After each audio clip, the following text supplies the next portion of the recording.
Hello साथी, आप सभी को आपके अपने हाईरेटेड कोचिंग सेंटर में स्वागत है। मैं उम्मीद करता हूं आप सभी अच्छे और बेहतरीन होंगे और आप सभी एक बेहतरीन तैयारी करेंगे। दोस्त, आप सभी के लिए एक बेहतरीन क्लास आज भी लेके आए हैं जो आप सभी को ये एग्जाम में बहुत ही महत्वपूर्ण होगा। दोस्त, जो भी मैंने कंसेप्ट पढ़ाया बहुपद का, वह सभी कंसेप्ट केवल सीख लेने से नहीं होगा दोस्त, उस पर क्वेश्चन करना बहुत जरूरी होता है। तो मैं आज क्वेश्चन कराऊंगा, जिससे यह क्वेश्चन दोस्त, इसमें जितना भी मैं क्वेश्चन लेकर आ रहा हूँ यह सभी एनसीईआरटी का है और यह सभी महत्वपूर्ण है। दोस्त ध्यान रखना, जो मैं कंसेप्ट के तरीका से जितना अच्छे तरीके से बता दूंगा, अगर यदि आप सभी सीख जाओगे कहीं दिक्कत नहीं होगा आपके लिए। मैं आपके लिए बोल रहा हूँ दोस्त, कहीं दिक्कत नहीं होगा, ध्यान से। मगर दोस्त एक बात जरूर कहूँगा कि इसे जितना ज़्यादा शेयर करना, जितना ज़्यादा सहयोग हो उतना सहयोग करना, इस चैनल को जितना हो सके उतना प्यार दिखाना, जिनसे मैं भी मोटिवेशन बना रहूँ, मेरा भी मोटिवेट बना रहे दोस्त, और आप सभी के लिए अच्छा से अच्छा वीडियो ले आने का प्रयास करूँ जिनसे आप सभी का कंसेप्ट क्लियर हो जाए। और दोस्त आप सभी के लिए बहुत जल्द लाइव क्लास लेकर आऊँगा। और दोस्त इस संडे को आप सभी के लिए लाइव आ रहा हूँ, जिसमें मैं बताऊंगा कि किस तरीके से तैयारी करना है, कहाँ से क्या गाइडलाइंस बहुत महत्वपूर्ण है दोस्त। गाइडलाइंस बताऊंगा दोस्त, कौन से टॉपिक पर ज़्यादा ध्यान देना है, कौन से टॉपिक से ज़्यादा आएगा, किस तरीके से तैयारी करेंगे आपका नंबर ज़्यादा बढ़ेगा, इस बात को ध्यान रखना है। इसी के लिए आप सभी के लिए इस संडे को लाइव आ रहे हैं दोस्त। वह लाइव होगा दोस्त 11 बजे से, और 11 बजे से जरूर आप सभी लाइव में आए, जिनसे आप सभी को मैं एक गाइडलाइंस थोड़ा बता दूं, आप सभी अच्छे तरीके से तैयारी करें और आप सभी को किस टाइप से, कहां से क्वेश्चन को प्रैक्टिस सेट करना है और क्वेश्चन बैंक बनाना है, और किस तरीके से ऑब्जेक्टिव को तैयार करना है और सब्जेक्टिव क्वेश्चन, जिससे आप सभी का नंबर काफ़ी अच्छा बढ़े। दोस्त चलिए अब चलते हैं, आगे बढ़ते हैं। देखिए दोस्त, यह सभी क्वेश्चन है और यह सभी एनसीईआरटी का है, मालूम है दोस्तों। पहले इस क्वेश्चन का, इन सभी क्वेश्चन में देखो, इसमें क्या है 4y² माइनस 4y प्लस 1, और यह क्वेश्चन है इन सभी, देखो सभी पावर 2 है, सभी पावर 2 है, यानी कि द्विघात है। और द्विघात का दोस्त पहले हम गुणनखंड करेंगे तब जाकर शून्य निकलेगा, यानी शून्य के निकालने के लिए गुणनखंड करते हैं, गुणनखंड करके शून्य के निकालते हैं। जब द्विघात हो तो उसका शून्य कितना होगा दोस्त, उसका शून्य हमेशा 2 होगा। और शून्य कौन कौन हो सकता है, एक अल्फा एक बीटा होगा। तो वो सभी अल्फा बीटा के बारे में जानते हैं, ठीक है। तो इसको पहले क्वेश्चन को सॉल्व करते हैं और गुणनखंड करते हैं। तो यहाँ पे लिखते हैं 4y² माइनस 4y और प्लस 1। ध्यान रखना दोस्त, यहाँ प्लस है, ठीक, प्लस 1 है। अब इसमें क्या करें, इसका गुणनखंड कैसे करेंगे, यहाँ ध्यान रखना और अच्छे तरीके से समझना। समझ जाओगे दोस्त तो सभी क्वेश्चन में इसी तरीके से अप्लाई करोगे तो सभी क्वेश्चन बनेगा। देखो यह जो संख्या है ना, इसमें हम इससे गुना करते हैं, या सामने y² के बगल में जो संख्या उससे गुना करते हैं, यानी 1 में 4 से गुना करें तो कितना होगा, बता सकते हो तुम लोग। 1 से जब 4 से गुना करेंगे तो 4 ही होगा। और देखो यहाँ भी प्लस है, प्लस तो प्लस 4 हो गया। अब इसके बाद क्या होता है, इस गुणनखंड में क्या करता है दोस्त, यह ध्यान रखना गुणनखंड में कि अब समझना इस 4 को किस तरीका से 2 भाग में तोड़ दे, 2 अंकों में तोड़ दे, जिससे गुणा करने पर यह 4 आ जाए और जोड़ या घटाव करने पर यह संख्या प्राप्त हो जाए। यह संख्या दोस्त यहाँ 4 दिया था, 4 प्राप्त हो रहा है। अगर 2 दिया रहता तो 2 करना पड़ता, 1 दिया रहता 1, 5 दिया रहता 5, जो भी होता वह करना पड़ता। यानी कि गुणा करने पर हमेशा यह 4 प्राप्त होना चाहिए और जोड़ या घटाकर हमें यह 4 प्राप्त होना चाहिए, ठीक है। इसके लिए क्या करेंगे, हम 2 संख्या तोड़ेंगे, 2 में 2। देखो दोस्त 2 से जब गुणा करेंगे तो 4 होगा, और 2 में 2 जोड़ेंगे तो कितना होगा, 4 होगा। और माइनस में है तो माइनस के लिए दोस्त, अगर माइनस प्लस कर देंगे तब तो घट जाएगा, इसके लिए माइनस माइनस करेगा, प्लस प्लस नहीं करेंगे क्योंकि दोस्त यहाँ माइनस, इसलिए माइनस माइनस जोड़ेंगे, माइनस 4 होगा। और दोस्त अब क्या करेंगे, अब इसको 2 संख्या में प्राप्त हो गया, अब इसको लिखते हैं y² और माइनस, देखो 2y है, 2 लिखो, और फिर इसके बाद माइनस में 2 लिखो, ठीक। अब यह y है ना दोस्तों, 4y चाहिए हमको, तो यहाँ पे y चिपका दो, और इसके बाद प्लस 1, जो 1 है 1। अब देखो दोस्त समझ लो, यहाँ पे प्लस में माइनस में 2 और माइनस में 2 गुना करेंगे तो प्लस में 4 आएगा, माइनस माइनस से गुना करेंगे प्लस 4 होगा, ठीक है। यहाँ देखो 1 में 4 से गुना किया तो प्लस है ना आया 4, और इसमें माइनस माइनस में गुना तभी प्लस 4 होगा, और माइनस माइनस जोड़ेंगे तभी प्लस 2 आएगा। अब इसके बाद ध्यान देना, अब दोस्त कॉमन लेना बहुत महत्वपूर्ण है और कॉमन लेना समझना बहुत जरूरी है। जो संख्या मल्टीपल होता है दोनों में ना वही संख्या को कॉमन लेते हैं। ठीक, यह समझ लेना। अब इसमें ध्यान दो, इसमें भी 2 है, 2 का मल्टीपल है तब ना 4 हुआ है, इसमें भी 2 है, यानी दोस्त देखो यहाँ 2 हो गया, और दोनों में y है तो y कॉमन ले लो। अब इसके बाद इसमें अगर 2 बच गया, देखो 2 2 से गुना कर दिए 4, और y 1 है और y यहाँ लगा दो, तो y से गुना कर y स्क्वायर होगा। अब बच कितना है दोस्त, केवल -1। अब इसके बाद यहाँ ध्यान दो, फिर यहाँ पे कितना है, केवल 2y है। अब कॉमन लेना दोस्त, देखो 2 भाग में बांट दिए हैं, इस 2 भाग में, इस 2 भाग में, अब इन दोनों भाग को कॉमन लेना अति महत्वपूर्ण है।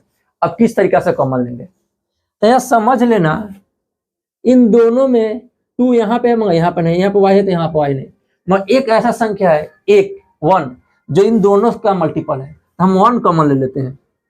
अब 1 कॉमन ले लिए तो केवल -1 कॉमन ले तो केवल +2y बच गया, और माइनस कॉमन ले तो -1 लिख देंगे, तब भी दोस्त माइनस माइनस करेंगे तब प्लस आएगा, नहीं तो अगर माइनस का जगह प्लस लिख देंगे 1 तब तो माइनस प्लस माइनस हो जाएगा, तो गलत हो जाएगा। ये जो भी ब्रैकेट वाला है दोस्त, ये ब्रैकेट वाला सेम होना चाहिए, नहीं तो गलत हो सकता है, याद रखना। अब चलते हैं आगे बढ़ते हैं, देखो यहाँ से यहाँ यह दोनों संख्या को सेम लिखते हैं, क्या है 2y और -1, 2y और -1 इसको लिखते हैं।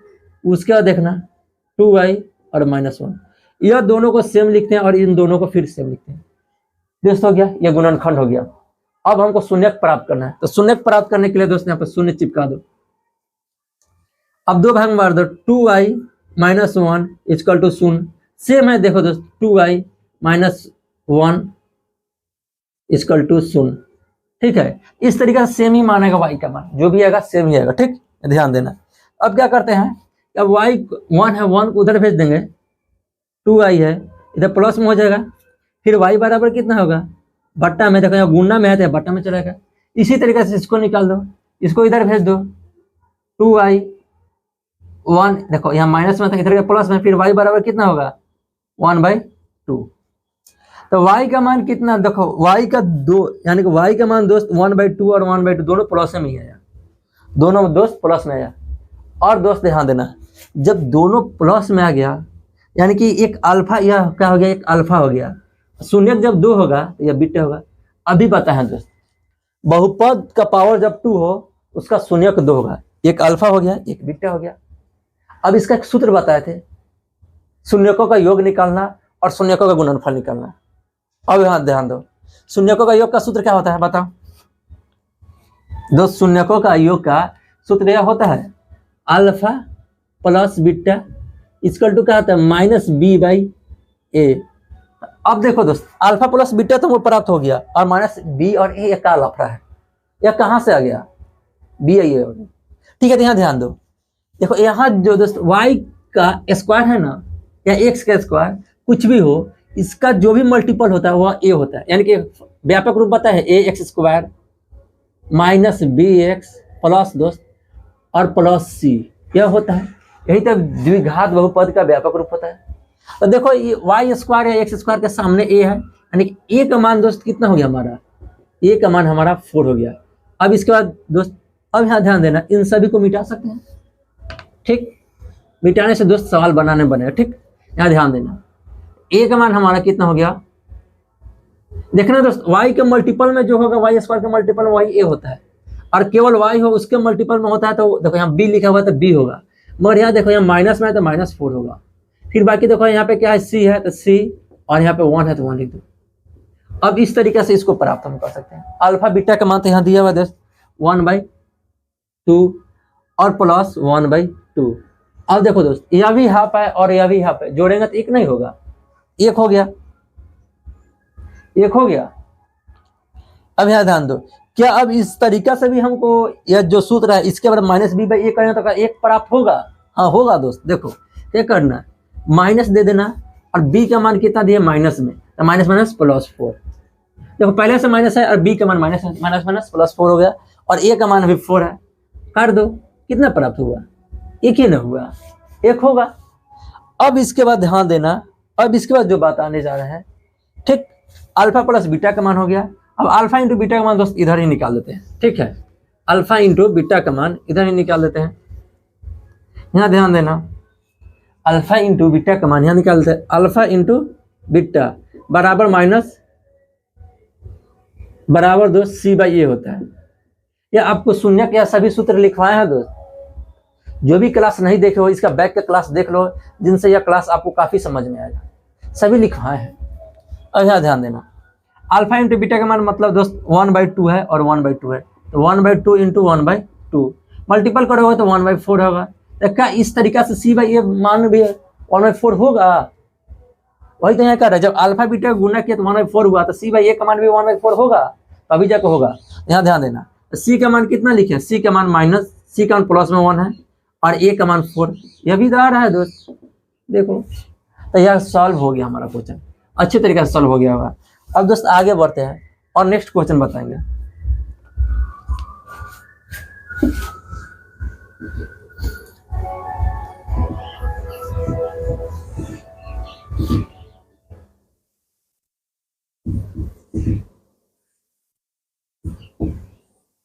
और देख लेना दोस्त, यह व्यापक रूप हर वक्त याद रखना, जिनसे आपको बहुत काम करेगा।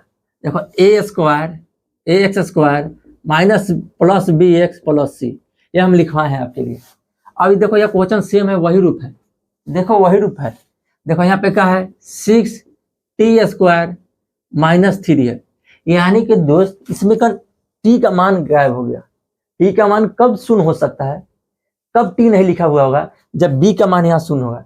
जब b का मान शून्य होगा तब तो जाकर दोस्त x से मल्टीपल करेंगे, x से मल्टीपल करेंगे तब तो शून्य हो जाएगा, यानी कि b का मान हमारा शून्य होगा।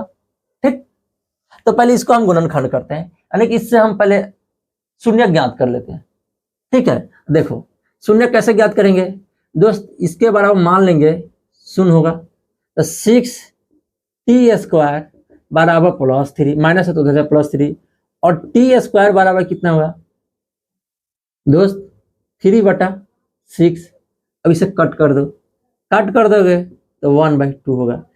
t² बराबर 1/2, और स्क्वायर है दोस्त, इधर जाए तो क्या होगा, रूट होगा, रूट होगा। अब यहाँ दिमाग लगाना, 1 से मल्टीपल किए हैं अगर दोस्त, इसमें बताओ, अब इसको निकालना है दोस्त। अगर हम इसमें 1 से और गुना करें, सेम संख्या हो गया, एक बाहर निकल जाएगा और √2 बच जाएगा, यानी कि t का मान दोस्त 2 बार होगा प्लस माइनस 1/√2, यानी कि t का मान जो शून्यक है, एक प्लस में 1/2 होगा, एक माइनस में 1/2 होगा, 1/√2 यह t का मान है। यानी कि देखो अल्फा का मान दोस्त मान लो एक प्लस 1/√2, एक का होगा, एक बीटा का मान होगा माइनस 1/√2, इस तरीके से होगा।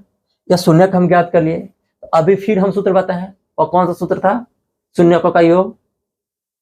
दोस्त शून्यकों का योग बताए हैं, देखो अल्फा प्लस बीटा बराबर माइनस b/a, और अल्फा इंटू बीटा बराबर माइनस प्लस c/a, या बताए हैं, इस तरीके से साबित कर लो।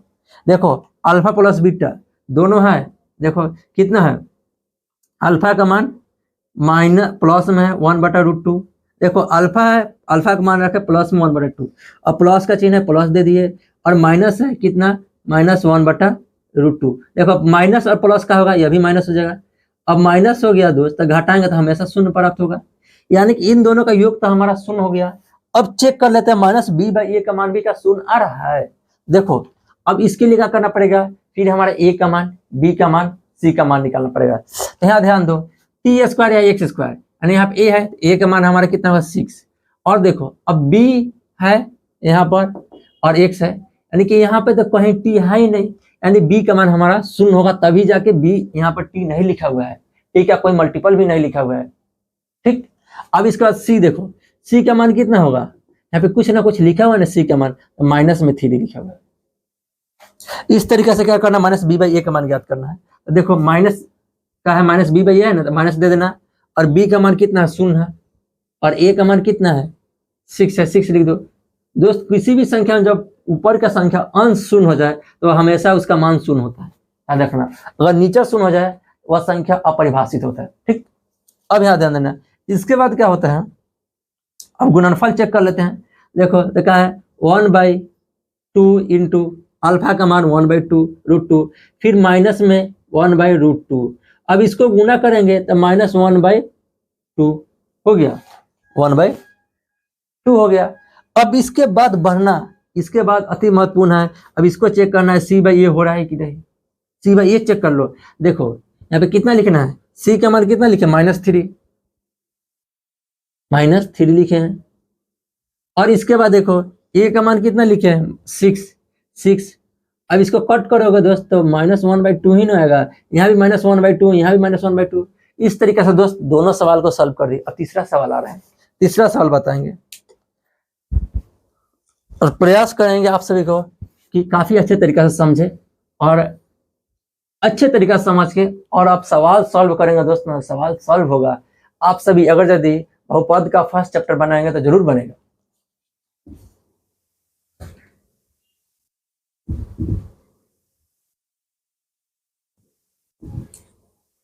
अब यहाँ ध्यान देना दोस्त, इसमें व्यापक रूप क्यों नहीं इसको मिटा है, क्योंकि दोस्त यहाँ पे जो है ना एससीएम रूप है। अब इसमें कंफ्यूज कर देगा, जिसके लिए आपको कंफ्यूज नहीं होना है, आपको कंफ्यूज नहीं होना है। देखो किस तरीके से लिखा है, किस तरह घुमा के, आपको घुमाना नहीं है, आपको सही तरीका से उसको सही लाइन रास्ता पर क्वेश्चन को लेकर आना है और तब सॉल्व करना है। ठीक, यहाँ ध्यान दो। तो यहाँ पे क्या है क्वेश्चन, देखो 6x² -3 + 7x। देखो इसमें तो x लिखा है या लास्ट में लिखा हुआ है, या सी का मान होगा नहीं। अब इसको पहले सेट कर दो, इसको अरेंज कर दो, x² प्लस में 7x और -3। इस तरीके से लिख सकते हैं ना, माइनस माइनस है दोस्त, यहाँ भी माइनस होगा दोस्त, यहाँ भी माइनस ही होगा, यहाँ भी माइनस होगा। इस तरीके से लिख कर सकते हैं। अब लिखने के बाद क्या होगा, अब आओ, अब हमारा सेट हो गया। ये देखो जैसे जैसे सेम है सेम है और सेम है, इसमें कोई बदलाव नहीं है। अब हम सॉल्व करेंगे। अब देखते हैं दोस्त कि सॉल्व करने से हमारा क्या गुणनखंड प्राप्त हो रहा है। जब पावर 2 है तो इसका भी बहुपद जो भी शून्यक होगा 2 होगा इस बहुपद का, और इसका शून्यक 2 होने के बाद ध्यान देना दोस्त कि अल्फा और बीटा का मान प्राप्त करना है। शून्यक वही ना 2 होता है अल्फा बीटा, तो उसी का ज्ञात करना है। देखो क्या करना है, अब इसमें बताए थे फर्स्ट क्वेश्चन में, इस क्वेश्चन में दोस्त बताए थे कि जो फर्स्ट संख्या होता है इसमें और इसमें गुना होता है। देखो यहाँ 6 है और 3 है, गुना करने तो कितना होगा 18, पर यहाँ माइनस है तो माइनस में ही होगा, याद रखना, माइनस है तो माइनस में गुना होगा। और इसके बाद देखना अब क्या करना है दोस्त, इस क्वेश्चन में अति महत्वपूर्ण बात बताने जा रहे हैं कि दोस्त इस क्वेश्चन को अब किस तरीका से हम इस संख्या जो 18 है, 18 किस तरीका से गुणनखंड दो संख्या में तोड़ दे कि जब हम गुना करें तो हमारा 18 प्राप्त हो और जोड़ या घटाकर हमारा 7 प्राप्त हो। यह जो 18 है, 18 को दो संख्या में इस तरीका से हमको तोड़ देना है कि गुना करने के बाद 18 हो जाए और दोस्त जोड़ने या घटाने पर हमारा -7x प्राप्त हो। देखो दोस्त अगर मालूम नहीं हो इसको कैसे तोड़े तो यहाँ से लिख सकते हो इसको, जैसे 18 लिखा, 18 के बाद 2 लिखोगे तो 9 आएगा, फिर 2 करोगे कितना, 2 नहीं 300 होगा, 3 होगा यहाँ 3 होगा, इससे ज्यादा नहीं। तो देखो 3 3 9 और 9 दूना 18 हो गया, यानी कि 3 3 9 संख्या और हमारा 2 संख्या प्राप्त हो गया। 9 दूना 18 और 9 में से 2 घटाएंगे तो 7 हो जाएगा, यानी कि इसको 2 भाग में तोड़ दो, कौन कौन, 9 और 2 में, 9 और 2 में तोड़ दिए। अब इसके बाद देखो, अब इसके बाद देखते हैं दोस्त, इसको बनाकर समझते हैं। ठीक, अब इसमें आप 2 संख्या में तोड़ दिए, तब इसको कैसे बनाएंगे यहाँ ध्यान देना। पहले जो भी है यह संख्या फर्स्ट को पूरे का पूरा लिख देना है, 6x²। अब इसको देखो माइनस में है, माइनस में 9x लिखना और प्लस में 2x लिखना और -3 लिखना। अब देखो हमको 18 गुना करने के बाद बोले हैं ना दोस्त, गुना करने के बाद हमको 18 प्राप्त होना चाहिए। देखो तो -9 और +2 गुना करेंगे तो हमारा 18 ही प्राप्त होगा, माइनस में है, माइनस है तो माइनस में प्राप्त होगा। और देखो माइनस और प्लस क्या होता है, माइनस होता है, माइनस प्लस माइनस होता है, तो घटाएंगे माइनस प्लस तो माइनस में -7x। देखो -9x में से 2x घटाएंगे तो -7x होगा। अब क्या करना है इसमें कि दोनों में x है, x कॉमन ले लेते हैं और दोनों में 3 का मल्टीपल है, 3 ले लेते हैं। अब बच क्या जाएगा, यहाँ ध्यान देना, अब बच जाएगा वह समझना कि जब इन दोनों को लेने के बाद हम इसमें केवल 6 पूरे आने के लिए 2 बच गया और x, तो 3 दूना 6 और x में गुना x² होगा। अब यहाँ देखना इन दोनों में देखो 3x है, यानी x हमारा मिल गया, बच गया केवल 3, वह भी माइनस में, तो 3 3 9 और x है, x नहीं हो जाएगा, गुना करना है दोस्त, इसमें गुना करना है, इसमें इससे गुना होता है और इसमें इससे गुना होता है। देखो गुना करके चेक कर लो, 6x² आएगा और 9x होगा। अब इसके बाद इन दोनों में क्या कॉमन है, 2 है तो यहाँ 3 है, 3 है तो यहाँ 2 है, x है तो यहाँ x नहीं है दोस्त, इसमें कोई ऐसा कॉमन है ही नहीं। तब क्या करेंगे दोस्त, 1 है, 1 ऐसा संख्या जो सभी का मल्टीपल होता है, ठीक है, यहाँ 1 लिख दिए और इसके बाद 2x और -3 इस तरीके से लिख देंगे, कहीं दिक्कत नहीं होगा। अब दिक्कत नहीं होने के बाद अब इसके बाद आगे बढ़ते हैं। देखो सेम अंदर का डाटा है, जो भी है सेम है, तो बाहर वाला डाटा देखो 3x और +1, फिर क्या होगा 2x -3। किसी प्रकार का प्रॉब्लम, किसी प्रकार का परेशानी नहीं होना चाहिए दोस्त। अब शून्य ज्ञात करना हो तो हमको क्या करना होगा, शून्य लिख दें, सुन लें। अब कैसे लिखा दोस्त, यहाँ समझो फिर से, जो भी अंदर वाला डाटा उसको यहाँ लिख दिया और +3x अब +1 को एक साथ लिख दिए, ठीक है। अब शून्य के लिए शून्य यहाँ लिख दिए। अब इसके बाद देखो 3x +1 = 0, फिर क्या होगा, इस तरीके से रखा 3x = -1, 1 से बराबर का होगा -1/3 दोस्त। इधर प्लस में है तो इधर जाएगा तो माइनस में ना होगा, और यहाँ मल्टीपल में तो इधर भाग में होगा।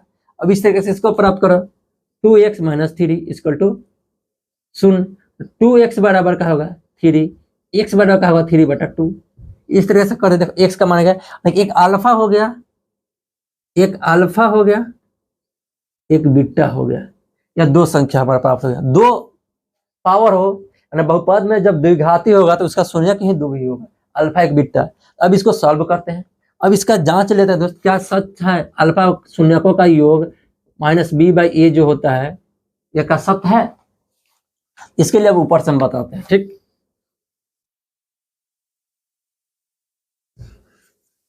बार बार ये शून्यकों का योग दोस्त जांचना हमको जरूरी होता है। अब यहाँ ध्यान देना, जो भी लिखे इसी को एक दिन फिर से अरेंज कर दो, 6x² -7x और -3 है, इसमें कोई दिक्कत नहीं है। अब यहाँ समझना, हमको ABC लिखना होगा। देखो x² के बगल में जो भी होता है, यहाँ बगल में है a है, a का मान हमारा 6 हो गया। अब b के बगल में, x के बगल में b है, यहाँ लिखना b, और इसके बगल में -7 है तो -7 लिख देना, और यहाँ c है तो c लिख देना, और इसके बगल में कितना है दोस्त, c के बगल में यहाँ 3 है, और यह सेम है 3 है, अभी माइनस में है तो -1 लिख देना। अब इसको जांच लेना है, यानी जांचेंगे कैसे, इसको चेक करो, अल्फा प्लस बीटा का मान लिखना है, यानी कि हमारा अल्फा हो गया और ये हमारा बीटा हो गया। अल्फा का मान -1/3 है और प्लस में बीटा का मान प्लस में 3/2 है, ठीक। और इसके बाद दोस्त देखो -b/a है, यानी b का मान कितना है, माइनस में होगा, माइनस माइनस प्लस 7, b का मान देखो 7 है, वो भी माइनस में है, तो पहले तो माइनस है दोस्त, और ये अभी माइनस में प्लस, और a का मान यहाँ ध्यान दो, a का मान 6 है। इस तरीके से 7/6 आना चाहिए। इसको सॉल्व करें तो देखो 6 हो गया एलसीएम, और यहाँ ध्यान दो कितना होगा, 2 मतलब 2 और प्लस में कितना होगा 3 9। अब इसको घटाएंगे दोस्त, -7/6 होगा, यह हो गया, इस तरीके से प्राप्त हो गया। अब आगे बढ़ते हैं और दोस्त अब गुणनफल वाला चेक करते हैं, इसका गुणनफल क्या होगा, ठीक है। और गुणनफल वाला अब यहाँ ध्यान देना, अल्फा इंटू बीटा = c/a होता है, c/a होता है। अब c/a का मतलब क्या हुआ, अल्फा इंटू बीटा मतलब कितना हुआ, प्लस में 7/6 इंटू, सॉरी दोस्त ये अल्फा का मान यहाँ रखना पड़ेगा, अल्फा का मान -1/3 है, -1/3, और बीटा का मान कितना है 3/2 है। तो इसको काट दोगे दोस्त तो कितना होगा, -1/2 होगा, सॉल्व कर लो 1/2 होगा। और c/a का मान कितना होगा, c का मान हमको यहाँ से चेक करना, -3 है, -3 लिखो, और देखो a का मान 6 है, काटोगे ये भी -1/2 होगा। देखो दोस्त सेम इंटू, देखो अल्फा इंटू बीटा यानी कि शून्यकों का योग और शून्यकों का गुणनफल दोस्त जो होता है, शून्यकों का योग दोस्त यहाँ लिखा हुआ है -b/a, और शून्यकों का गुणनफल दोस्त क्या हुआ है, यहाँ पे लिखा हुआ है c/a। यह आपके लिए साबित कर दे कि हाँ यह सत्य है। और दोस्त आप सभी सवाल बनाओगे तो आप सभी से सवाल बनेगा दोस्त, कहीं से भी बुक को अरेंज करो और सवाल बनाओ। आप सभी के लिए मैं इससे भी बेहतरीन क्लास लेके आ रहा हूँ, और मैं फिर से बता रहा हूँ इस संडे को आप सभी के लिए लाइव आ रहा हूँ, और उसमें बताऊंगा दोस्त, गाइडलाइंस बताऊंगा किस तरीके से आप सभी तैयारी करें, आप सभी को अच्छा तैयारी हो जाएगा और बोर्ड के एग्जाम में डर खत्म हो जाएगा। दोस्त आज इतना ही रखते हैं, फिर मिलेंगे न्यू वीडियो में। आज के लिए ओके।